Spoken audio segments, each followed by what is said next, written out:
La parole fera de vous ce que Dieu veut que vous soyez.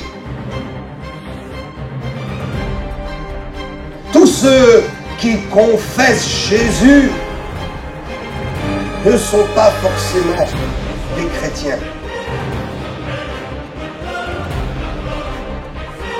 L'enfant n'expérimentera pas la puissance de Dieu de la même façon que le Fils qui est ouais. C'est par grâce, c'est ainsi. Si vous avez accepté le sang de Jésus sur votre vie, vous êtes des enfants légitimes et vous faites partie du peuple de Dieu. Le Saint-Esprit rendra témoignage à votre esprit que vous avez la vie éternelle et que vous n'irez jamais dans l'enfer. Ce n'est pas parce que tu viens à l'église que tu es un enfant légitime. Ce n'est pas parce que tu fais des bonnes œuvres que tu es un enfant légitime. Ce n'est pas parce que tu te conformes à des règles évangéliques que tu es un enfant légitime. Tu es un enfant légitime parce que tu as fait une expérience avec Jésus-Christ et que tu te conformes à l'obéissance au Saint-Esprit. Quelle différence y a-t-il entre être un enfant de Dieu et être fils de Dieu? Y a-t-il une différence? Oui. La différence est grande, énorme. Une différence entre le fait d'être un enfant de Dieu et le fait d'être fils et fille de Dieu.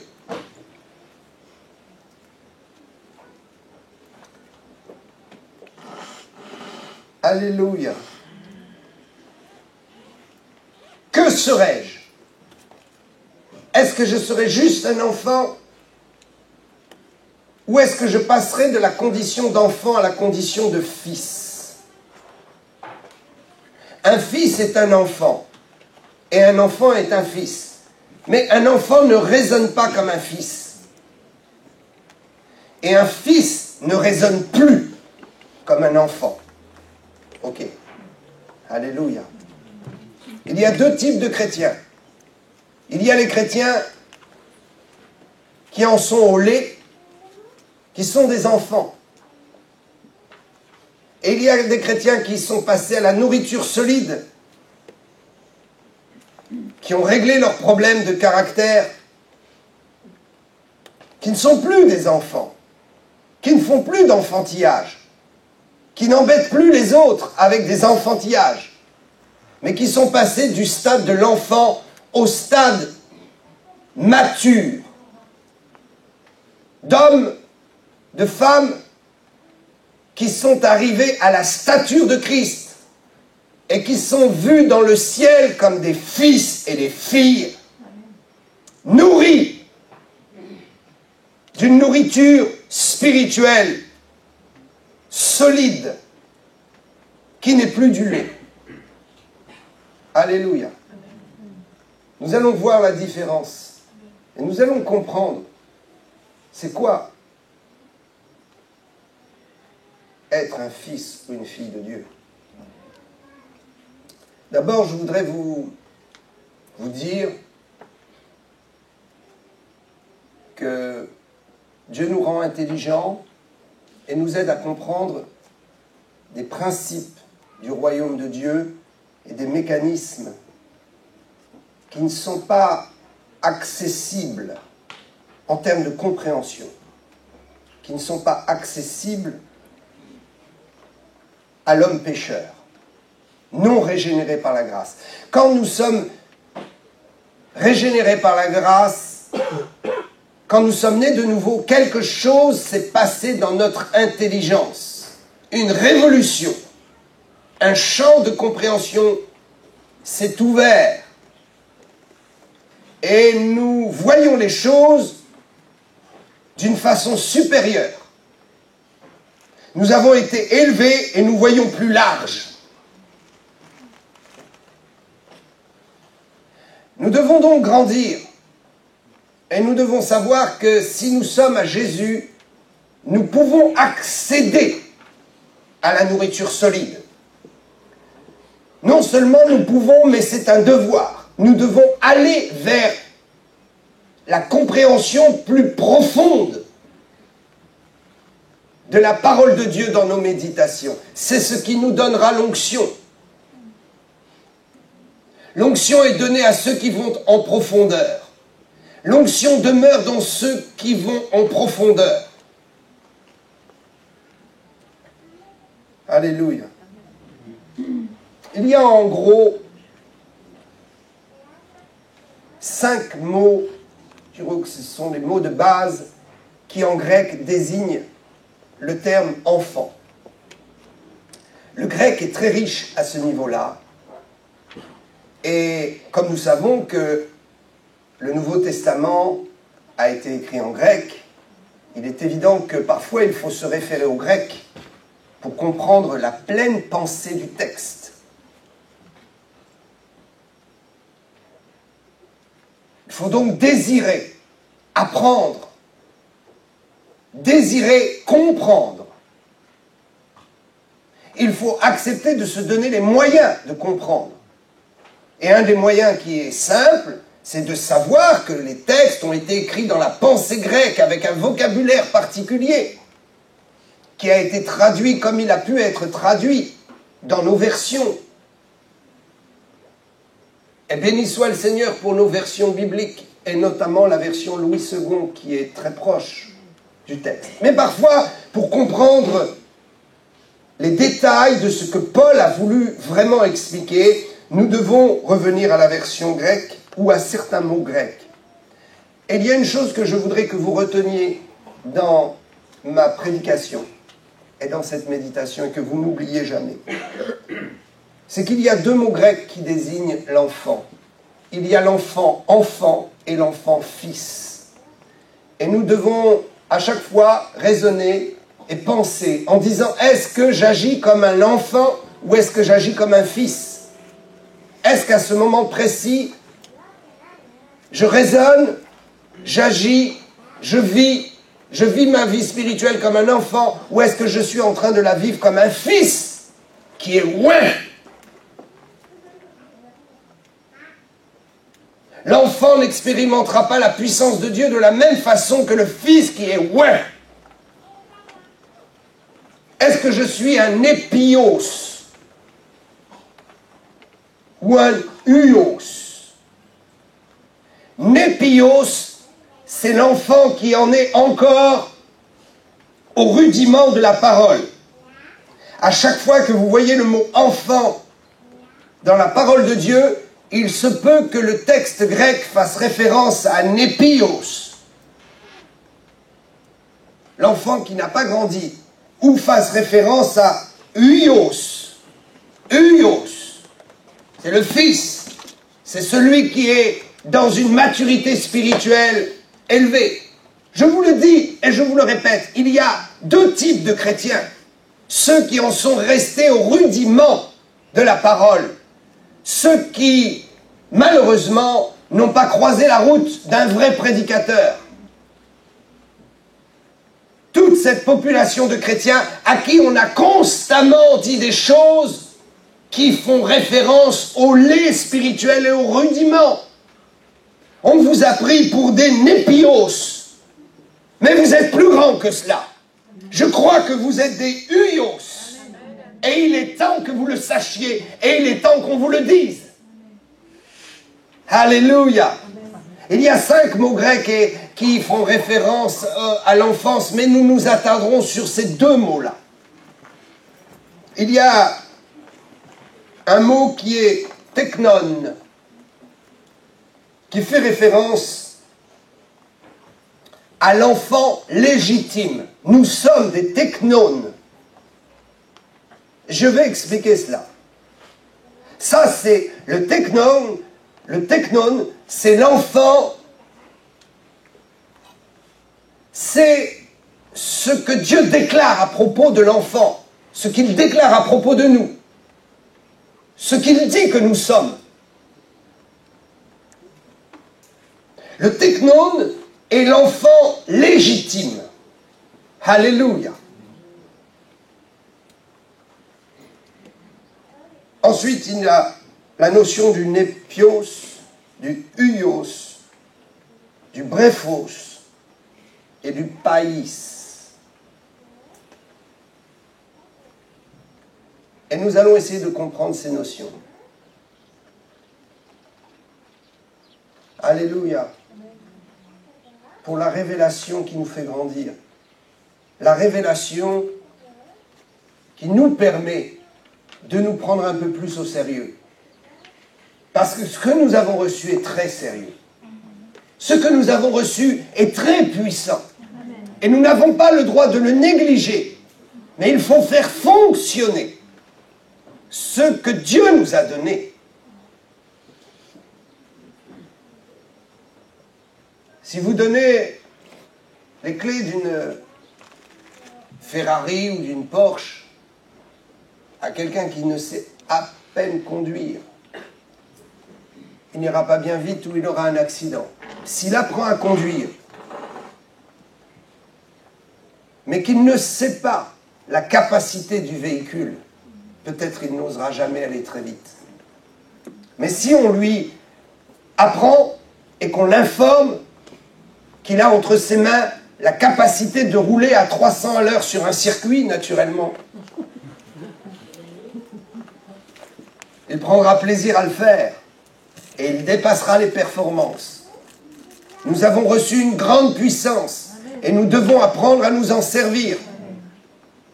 Et nous devons apprendre que nous ne sommes pas des népios et que nous ne resterons pas des népios, mais que nous grandirons et que nous allons vite grandir. Ok. Le teknon, c'est l'enfant légitime. Le népios, c'est l'enfant ignorant. L'enfant qui est en bas âge, mais ignorant, qui est dans l'ignorance totale. On ne lui a pas dit qui étaient ses parents. On ne lui a pas dit quel était l'héritage de ses parents. On ne lui a pas dit quels étaient ses droits, quels étaient ses devoirs. Il a grandi sans aller à l'école et il ne sait rien. Il ne sait que ce qu'il a appris de lui-même. Et il ne sait pas gérer sa vie parce qu'on ne lui a pas appris. Nous sommes liés par cette obligation de l'apprentissage.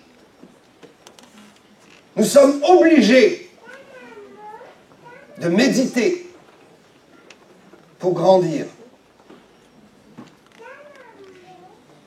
Luos, c'est l'enfant qui a grandi. Exactement, c'est le fils. Une grande différence entre l'enfant et le fils, nous allons le voir. Le bréphos, c'est réellement celui qui n'est pas encore né dans le sein maternel. Il est enfant, mais il n'est pas encore né. Et c'est celui également qui vient de naître et qui est réellement un nourrisson. Le païs, c'est le jeune enfant ou le serviteur de quelqu'un. Il est souvent dit que Jésus est serviteur, fils serviteur. Mais cette notion n'est pas importante dans la mesure où elle est expliquée et inclue dans la notion de fils.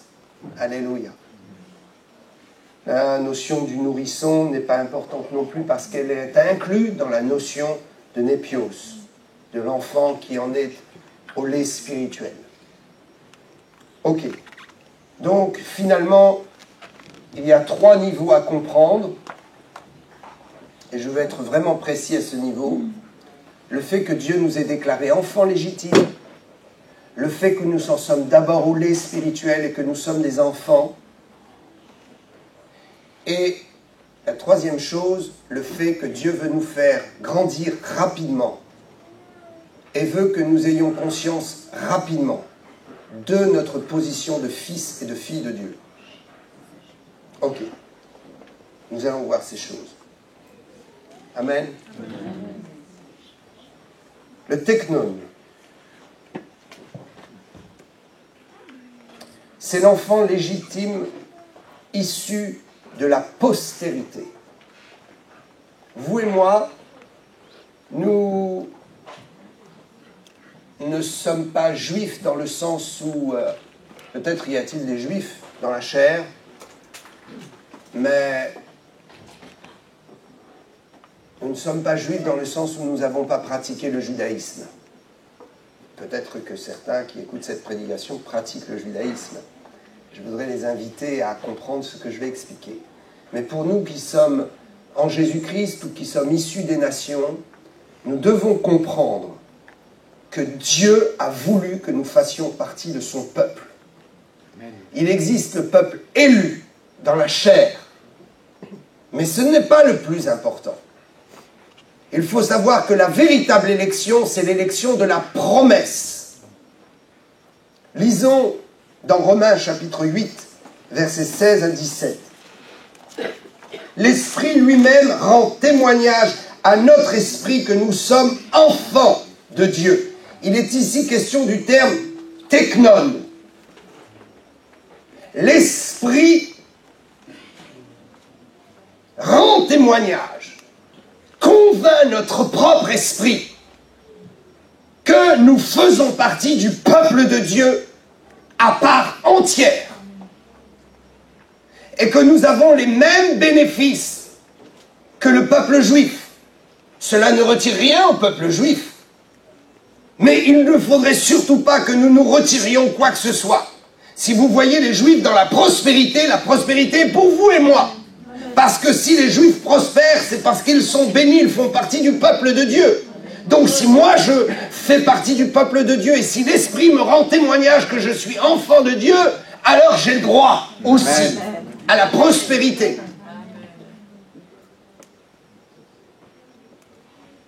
Si les Juifs ont la faveur et réussissent dans ce monde, l'Esprit Saint rend témoignage non pas aux autres, mais à moi-même, car c'est moi qui ai besoin de le savoir. C'est vous qui avez besoin de le savoir. Les autres peuvent le savoir, ça ne changera rien à votre vie. Mais vous, vous devez savoir, par la puissance du Saint-Esprit, qui rend témoignage à notre esprit que nous sommes teknon, que nous sommes des enfants légitimes. Alléluia. Si tu penses que tu n'as pas de légitimité,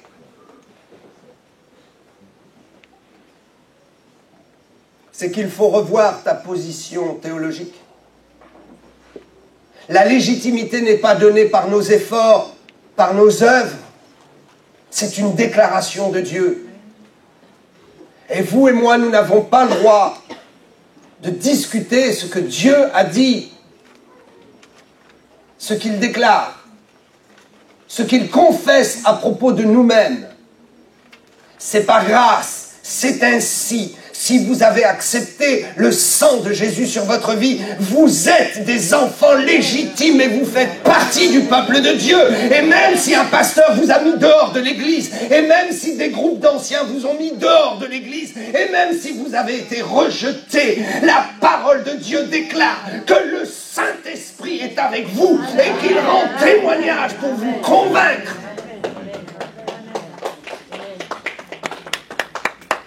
Cela veut dire que vous et moi, nous avons notre place dans l'Église. Et que c'est ni à un homme, ni à un groupe d'hommes, ni à une organisation de nous interdire quoi que ce soit.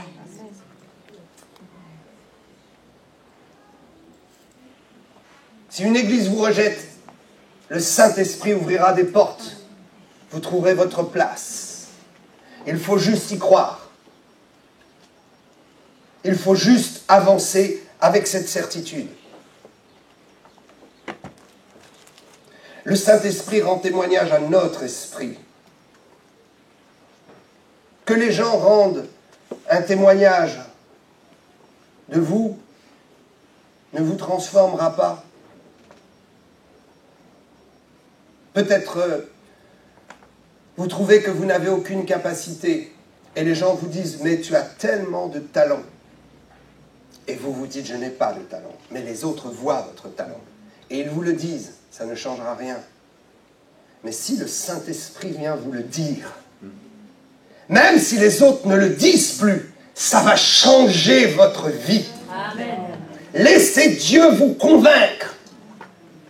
Laissez le Saint-Esprit attester dans votre esprit que vous avez la vie éternelle. L'acquisition de la vie éternelle est donnée par le sang de Jésus et est approuvée par le Saint-Esprit en nous, qui atteste que nous sommes des technones. Que nous sommes des enfants légitimes. Si je suis enfant légitime, j'ai la certitude de la vie éternelle. Le Saint-Esprit rendra témoignage à votre esprit que vous avez la vie éternelle et que vous n'irez jamais dans l'enfer. Que vous ne serez pas jetés dans l'étang brûlant de soufre et de feu, où la seconde mort dévorera et déchirera pour l'éternité ceux qui sont perdus. Ceux qui ne sont pas des enfants légitimes.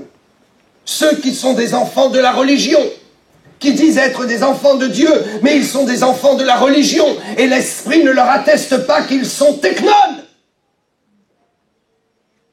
L'Esprit ne peut pas leur attester qu'ils sont des enfants légitimes, parce qu'ils ont refusé ce qui fait la force de la foi, le sang de Jésus et l'expérience personnelle de la conversion, l'expérience personnelle avec le Sauveur, l'expérience personnelle avec le Saint-Esprit. Je ne communie pas avec la parole d'un homme, je communie avec le Saint-Esprit dans la parole qu'un homme a s'il est loin. L'Esprit lui-même rend témoignage à notre esprit que nous sommes enfants. Or, enfants de Dieu. Or, si nous sommes enfants, technon, nous sommes aussi héritiers. Alléluia! Héritiers de Dieu et co-héritiers de Christ, si toutefois nous souffrons avec lui, afin d'être glorifiés avec lui. Si vous acceptez l'évangile, si vous acceptez les contraintes, si légères, croyez-moi, le joug de Jésus, le joug de l'évangile dans votre vie sera bien plus léger que le joug de ce monde, que de l'ignorance, que de la non-espérance que ce monde peut offrir. Qu'est-ce que ce monde peut offrir? Une espérance bien faible, bien futile. Une espérance qui ne dure pas. Mais l'espérance que donne l'Évangile dure pour toujours. Et la Bible dit que son fardeau est doux et léger. Nous sommes aussi héritiers. Je suis technon. Ça veut dire que Dieu déclare que je suis un enfant légitime. Et dans cette légitimité, j'ai un héritage. Technon n'est pas ce que je suis. Technon est ce que Dieu déclare sur ma vie. Technon, c'est le verdict de Dieu sur moi. Ensuite, je peux me comporter comme un enfant ou un fils. Je peux rester un enfant toute ma vie ou devenir un fils.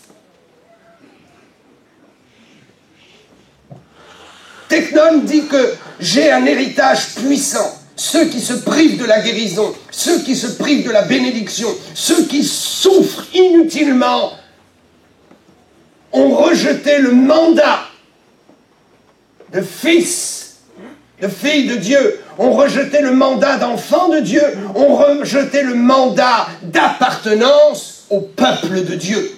Technon, c'est le mandat d'appartenance au royaume. Vous et moi, nous faisons partie du royaume de Dieu. Nous sommes déclarés comme des enfants, et si nous n'étions pas enfants avant, nous sommes devenus des enfants du royaume. Et nous n'attendrons pas le ciel pour prendre notre héritage. Notre héritage est déjà donné sur terre. Ne vous privez pas du salut, de l'autorité contre les démons et de toutes les bénédictions dans votre corps et de toutes les bénédictions dans votre vie personnelle. C'est une question de foi. Et je voudrais vous amener à la foi en vous développant ce que Dieu a déclaré que nous sommes. Nous sommes héritiers de Dieu et co-héritiers avec Christ. Alléluia. Tout ce que Christ a apporté dans le royaume de Dieu nous appartient. Héritier de Dieu, cela veut dire que nous sommes héritiers de toute la richesse de Dieu. Co-héritier avec Christ, ça veut dire que tout ce que Christ a est à nous et que tout ce que Christ a apporté dans le royaume est à nous. Christ a apporté son sang. Qu'avons-nous apporté dans le royaume? Nous ne pouvons rien apporter, sinon d'offrir nos vies en sacrifice vivant. Mais Jésus a apporté le sang de la réconciliation. Et nous sommes héritiers aussi de ce qui appartient à Jésus. Jésus est descendu sur terre et a eu un ministère terrestre. Nous sommes co-héritiers avec lui et nous héritons le ministère terrestre de Jésus par la puissance du Saint-Esprit.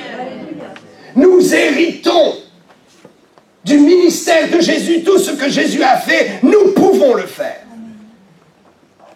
À condition de devenir des fils et des filles. Nous sommes enfants de la promesse, c'est ce que ce texte veut dire, teknon. Notre esprit est convaincu par l'Esprit de Dieu que nous sommes enfants de la promesse. C'est exactement ce que le terme teknon veut dire. Romains 9, un peu plus loin, le chapitre d'après, Romains, toujours le livre Romains, chapitre 9, versets 6 à 8. Tous ceux qui descendent d'Israël ne sont pas Israël. Waouh! Les Juifs n'ont pas aimé ça.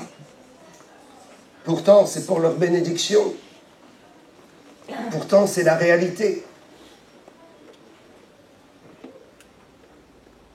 Je vais vous expliquer. Tous ceux qui descendent d'Israël ne sont pas Israël et pour être la postérité d'Abraham. Ok. Ils ne sont pas tous ses enfants. Ils sont la postérité, mais ils ne sont pas les teknones. Ils sont la postérité, mais ils ne peuvent pas accéder au statut de fils. Comprenons. Tous ceux qui descendent d'Israël ne sont pas Israël, et pour être sa postérité, pour être la postérité d'Abraham, ils ne sont pas tous ses enfants. Le terme ici, postérité, c'est sperma. Curieux, n'est-ce pas? Vous saviez que le mot venait du grec? En grec, postérité se dit sperma. Et ce qu'il est expliqué ici dans la parole de Dieu, c'est que nous n'avons rien à envier au peuple juif. Puisque le véritable juif, finalement, ce n'est pas celui qui l'est par la descendance sperma, c'est celui qui l'est par l'esprit, en obéissant à Dieu, en pratiquant la loi et en y obéissant. Trop de juifs ont fait de leur livre une religion et de la loi une religion. Aucun contact avec Dieu, juste accomplir un rituel, accomplir un devoir religieux et penser qu'avec cela, ils sont des teknones.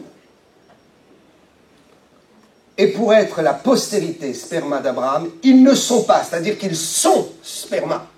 Ils sont de la descendance. Mais ils ne sont pas tous ses enfants. Et le mot enfant ici, dans Romains chapitre 9, versets 6 à 8, il est bien dit, tous ses enfants dans le terme teknon. Ils ne sont pas tous sa postérité. Comment comprendre cela? Tout Israël n'est pas forcément Israël de Dieu. Tout Israël n'est pas forcément postérité de Dieu. Tous ceux qui confessent Jésus ne sont pas forcément teknon et postérité de Dieu. S'ils pratiquent une religion, s'ils pratiquent un rituel, ils sont comme les Juifs. Et les Juifs sont comme les païens, qui ont une religion et qui pratiquent un rituel, mais qui n'ont aucun contact avec l'Esprit de Dieu, qui atteste à leur esprit qu'ils sont la postérité, qu'ils ont été engendrés en esprit. Non pas engendrés par le corps, mais engendrés par l'esprit, par le cœur, par le renouvellement de l'intelligence, par la nouvelle naissance, par la foi. Alléluia. Tout Israël, tous ceux qui descendent d'Israël ne sont pas Israël. Tous ceux qui confessent Jésus ne sont pas forcément des chrétiens. Seulement ceux qui ont reçu le Saint-Esprit. On va le comprendre. Mais il est dit, en Isaac sera nommé pour toi une postérité. C'est-à-dire que ce ne sont pas les enfants de la chair qui sont ses enfants, enfants technon ici. C'est-à-dire que ce ne sont pas les enfants de la chair qui sont enfants de Dieu, enfants technon, mais que ce sont les enfants de la promesse qui sont regardés comme la postérité. Le vrai juif est celui qui adore Dieu et qui lui obéit par une transformation de son cœur, de ses sentiments, de sa personnalité mauvaise, par une transformation produite par la parole de Dieu et la loi qui change sa vie. Quand Dieu dit tu ne tueras pas, tu ne peux pas être un mafieux qui tue ou qui ordonne de tuer et ensuite aller à la synagogue et croire que tu es de la postérité d'Abraham. Ce n'est pas comme cela que ça fonctionne. Le vrai juif, il adore Dieu et il lui obéit. Le vrai enfant de la promesse dans les nations est celui qui est né de nouveau. Ce n'est pas celui qui professe quelque chose et qui fait autre chose.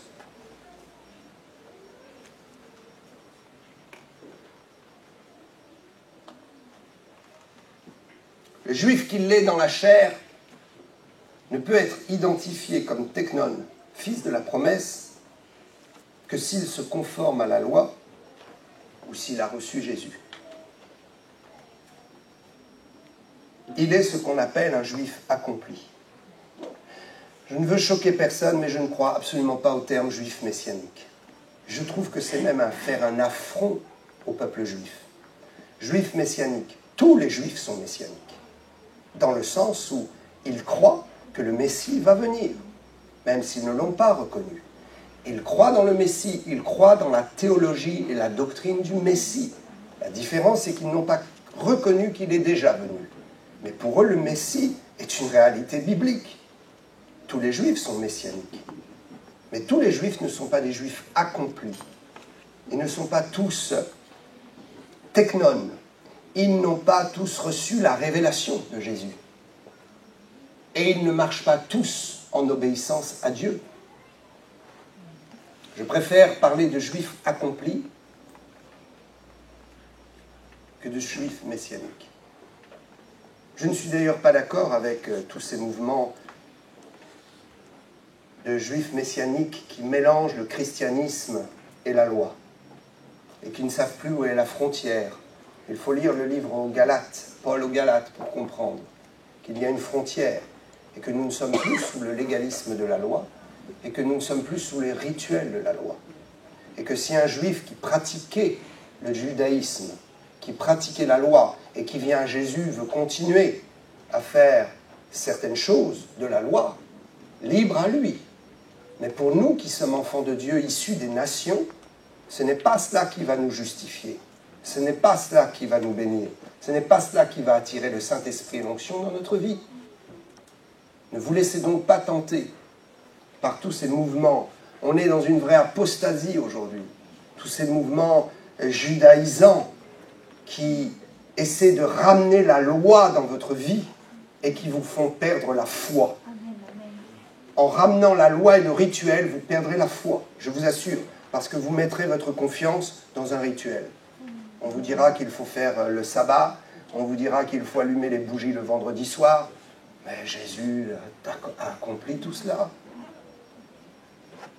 On vous dira qu'il faut mettre le châle de prière, sinon Dieu ne vous exaucera pas. C'est quoi ces histoires? Soyons dans la liberté des enfants de Dieu.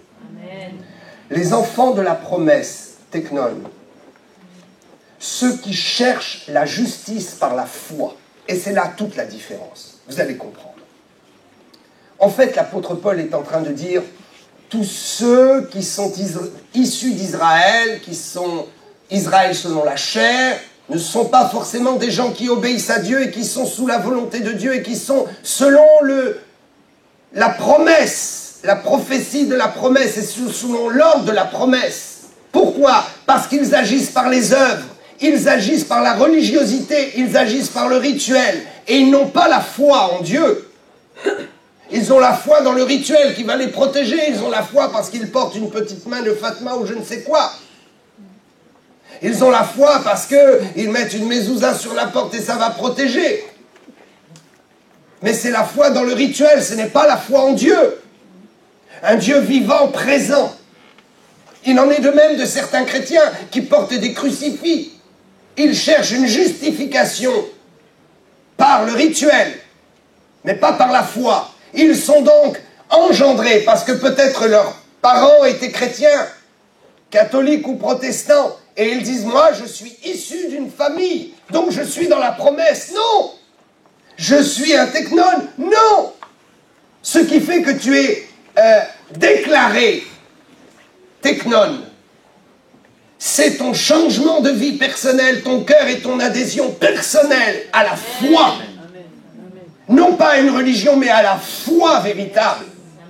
Et pourquoi je dis cela? Parce que même dans nos mouvements évangéliques, trop de gens n'ont pas vraiment fait une rencontre personnelle avec le Saint-Esprit, avec Jésus, et n'ont plus la foi. Ils s'appuient sur du rituel, sur des habitudes.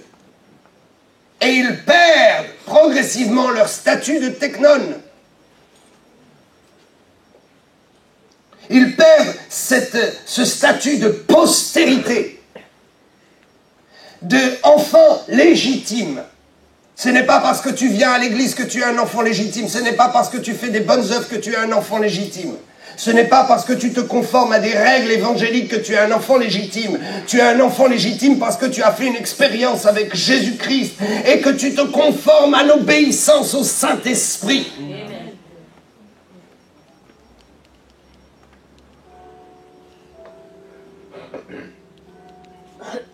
Les enfants de la chair, ce sont ceux qui cherchent la justification par leurs œuvres, par leurs efforts. Ok, le problème est le même. Que ce soit pour les enfants d'Israël ou les gens des nations qui sont religieux et qui disent appartenir au christianisme, et qui disent je suis enfant de Dieu et je fais partie du peuple de Dieu, peu importe, que ce soit des juifs ou des gens des nations, quiconque dit faire partie du peuple de Dieu doit savoir que l'on ne fait partie du peuple de Dieu que si on est réellement sous le couvert de la postérité légitime. Or, la postérité légitime, c'est que Abraham était le père de la foi, et la promesse était pour tous ceux qui auront la foi. Amen. Galates.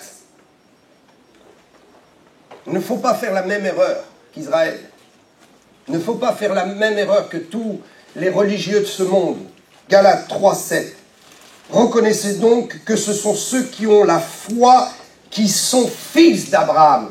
Ce sont ceux qui ont la foi qui sont des enfants légitimes. Ce sont ceux qui ont la foi qui sont des technones. Tout départ, c'est la foi. La foi dans un Dieu vivant, la foi dans le Saint-Esprit qui est répandu dans ta vie, la foi que tu peux faire les choses toi-même, que tu peux ordonner aux choses de bouger, d'exister, que tu peux te prendre en charge toi-même. La postérité, c'est-à-dire que Dieu te dit, tu es dans mon royaume, agis et fais. Tu n'as pas besoin des autres. Et si tu as besoin des autres, c'est dans le cadre de l'édification, du soutien spirituel, ou peut-être d'un coup de main dans la prière, ou d'un coup de main dans une onction que tu n'as pas. Mais commence à savoir que toi, tu peux évoluer dans le royaume de Dieu, et que tu es un enfant légitime pour dire à un démon, tais-toi. Non pas un enfant de la religion, non pas un enfant de la chair, non pas parce que tes parents étaient chrétiens, non pas parce que tes arrière-parents étaient chrétiens, non pas parce que tu es issu d'une famille chrétienne, mais parce que toi-même tu es devenu un technone, parce que tu as été engendré par le Saint-Esprit, tu as été engendré par la puissance de Dieu, tu as été engendré selon la promesse. Dieu fait de nous des hommes et des femmes de foi. Fais fonctionner ta foi. Ne t'arrête pas de faire fonctionner ta foi. Continue à faire fonctionner la foi et cela prouvera que tu es un enfant légitime. Galates 3,7. Reconnaissez donc que ce ne sont pas ceux qui... Reconnaissez donc que ce sont ceux, qui ont la foi qui sont les fils d'Abraham. Et Romains, chapitre 9, versets 30 et 32. Toujours au même chapitre, un peu plus loin. Les païens qui ne cherchent pas la justice ont obtenu la justice qui vient de la foi. Waouh! Tandis qu'Israël, qui cherchait une loi de justice, n'est pas parvenu à cette loi. Parce qu'Israël l'a cherché non par la foi, mais comme provenant des œuvres, ils se sont heurtés contre une pierre d'achoppement. Chaque fois que tu veux bâtir ta vie spirituelle avec tes propres efforts, tes mérites et tes œuvres, tu te heurtes à la pierre d'achoppement qu'est Jésus-Christ. Parce que tu ne peux passer par Jésus que par la foi. Tu ne peux recevoir Jésus que par la foi. Tu ne peux faire fonctionner ton héritage en Jésus que par la foi. Nous sommes héritiers et co-héritiers de Christ. Mais l'héritage ne peut fonctionner que si j'agis par la foi, par une rencontre personnelle avec Jésus. Teknon, cela veut dire que nous sommes justifiés par la grâce. Notre justification comme enfant de Dieu ne se fait pas sur la base de notre héritage familial. Dieu ne déclare pas que nous sommes ses enfants par héritage familial ou parce que notre famille a posé quelques gouttes d'aspersion sur mon front quand j'étais un bébé. Ça, c'est le rituel. Ça, c'est la chair. Mes parents ont déclaré que j'étais chrétien et sauvé, mais est-ce que Dieu l'a déclaré? Je vous dis que non. Dieu déclare que je suis un teknon, que je suis un enfant de la promesse, que je suis héritier du royaume de Dieu, que je suis héritier parce que je fais partie intégrante de son peuple, uniquement parce que j'ai décidé moi-même d'entrer dans la foi et de faire une expérience personnelle. Autrement dit, ça veut dire que chaque chrétien, à tous les niveaux de sa vie, doit faire une expérience. Nous faisons une expérience quand nous rentrons dans le royaume de Dieu, et quand nous y sommes, nous faisons des expériences personnelles pour grandir. À chaque fois, la foi. À chaque moment, la foi. Autrement dit, Dieu dit, ok, comprends bien, tu n'es pas sauvé parce que tes parents l'ont voulu. Tu n'es pas sauvé parce que tu es issu du peuple juif. Tu n'es pas sauvé parce que tu es issu d'une famille chrétienne. Tu n'es pas sauvé parce que tu prétends que par la voie de la chair, tu as acquis un héritage spirituel. Non, non. Tu es sauvé parce que par la foi, tu t'es engagé toi-même et tu as fait ton expérience. Donc ça veut dire que c'est le départ. Je déclare maintenant, c'est Dieu qui le dit naturellement. Dieu dit qu'il déclare que tu es un enfant légitime et que dans cette légitimité et ce statut, tu vas pouvoir tout faire dans le royaume de Dieu. Mais attention, chaque pas que tu feras devra être fait par l'onction de la justification qui est la foi. Chaque pas qui te fera avancer est un pas qui rappellera que tu es enfant légitime à cause de la grâce, par la grâce et par la foi. Amen. Tu ne peux pas faire avancer les autres par la religion. Tu ne peux pas imposer aux autres la religion, mais tu peux les amener à faire une expérience de foi avec toi. Tu peux leur apporter ton témoignage de foi. Tu peux leur apporter ton témoignage que tu as prié, que Dieu t'a exaucé. Tu peux apporter le témoignage que tu as prié 10 fois, 20 fois et que tu n'arrivais pas. Et d'un seul coup, un réma s'est fait dans ton esprit. Tu as été exaucé. Tu as senti la foi. Tu as senti que c'est possible. Tout ce qui nous fera progresser, c'est d'y croire. Et d'y croire sur la base que j'ai été engendré, que je suis devenu un enfant de Dieu, que je fais partie de son peuple désormais, et que légitimement je fais partie de son peuple uniquement parce que je suis héritier d'une promesse qui a été faite sur la base de la foi et de la grâce. Il y a des jeunes qui peuvent comprendre et qui arrivent à comprendre à un moment donné. Ça ne va pas dans leur vie, ils n'ont pas de communion avec Dieu. Il y a quelque chose comme une rupture entre eux et l'Évangile et pourtant ils veulent y croire. Et ils se rendent compte qu'ils doivent faire leur expérience et ils doivent faire taire la voix de la religion. Arrêtez de dire aux enfants ce qu'ils doivent faire. Donnez-leur le mode d'emploi et laissez-les faire. Laissez-les faire. Non pas pour vous faire plaisir, mais pour qu'ils soient réellement des technones de Dieu. Qu'ils soient engendrés non pas par votre discours, par votre discipline, par vos efforts, mais qu'ils soient engendrés spirituellement par l'Esprit. Car l'Esprit atteste à notre esprit que nous sommes des technones. Le Saint-Esprit atteste à notre esprit que nous sommes technones. Ce n'est pas le père ou la mère qui atteste. C'est la puissance du Saint-Esprit.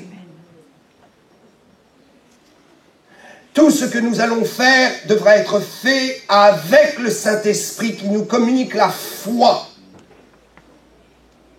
Nous rappelant que nous sommes prédestinés et que nous avons été dans les reins d'Abraham, non pas dans une semence physique, mais dans une semence spirituelle.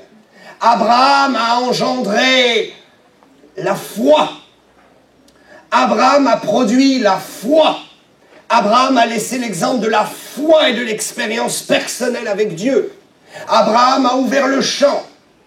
Et tous ceux qui veulent faire partie du peuple de Dieu peuvent décider de faire partie du peuple de Dieu.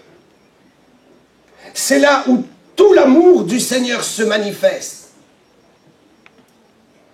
Tous ceux, juifs ou non juifs, qui veulent faire partie du peuple de Dieu, peuvent être légitimement des enfants de Dieu en se laissant toucher par le Saint-Esprit, en acceptant par la foi le Messie d'Israël, Jésus-Christ notre Sauveur. Amen. Alléluia. Tout cela pour comprendre que maintenant la base est claire. La base est posée. La base est posée. Maintenant donc, nous laissons de côté cet aspect de technon et nous allons comprendre que nous allons sortir du sein de l'Esprit. Nous sommes engendrés par l'Esprit et nous sommes immédiatement des népios. Et que maintenant, toute l'histoire va commencer. Vous ne serez jamais un népios si vous n'êtes pas d'abord légitimement enfant. L'enfant a été reconnu, engendré par le Saint-Esprit. Nous sommes des enfants et nous sommes maintenant venus au monde spirituel, engendrés par le Saint-Esprit. Et toute l'histoire va commencer. Ça fera partie de ma deuxième prédication. Et je vous conseille vivement de l'écouter. Si la première partie était un peu technique, et il fallait que ce soit technique, il le faut pour marquer notre esprit, pour que nous sachions pourquoi nous sommes enfants de Dieu, par déclaration légitime de la foi, par déclaration et volonté de Dieu qui n'a rien à voir avec les œuvres. Sur cette base, nous allons pouvoir grandir, parce que nous savons maintenant quelle est notre carte d'identité. Nous savons comment nous appartenons, pourquoi nous appartenons au royaume de Dieu. Et qu'est-ce qui a validé notre identité dans ce royaume? Qu'est-ce qui a validé notre qualité d'enfant du royaume de Dieu? Le Saint-Esprit et la foi, par la grâce. Nous sommes là, et maintenant nous allons comprendre en profondeur d'une façon concrète comment passer du stade de l'enfant au stade de fils. Et quelle est la différence entre l'enfant et le fils? Alléluia. L'enfant, je le répète, népios qui est ignorant et en bas âge.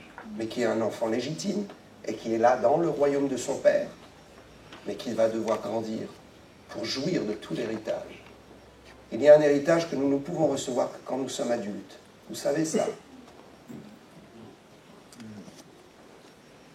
Si vous êtes un enfant et que votre père vous a laissé en héritage une belle voiture, vous ne pourrez la conduire et en avoir l'héritage que quand vous aurez l'âge de pouvoir la conduire. Et peut-être que cet héritage restera au garage toute votre vie, parce que vous resterez un enfant toute votre vie.